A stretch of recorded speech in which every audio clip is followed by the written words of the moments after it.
दो ऑटो का चाबी, मैं छोड़ देता हूँ तुमको घर। अब क्या कर रहे हो ये? आप अकेली लड़की देखकर आए हो ना छेड़ने?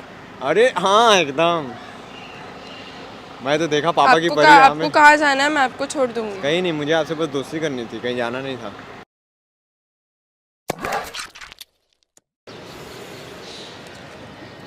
पुष्पराज अंकल, अरे आंटी, अरे ये टेम्पो वाला कहाँ गया? अरे वहाँ तो ऑटो। मैं मेरा ही ऑटो है, ये मैं ही चलाती हूँ। आपका ऑटो?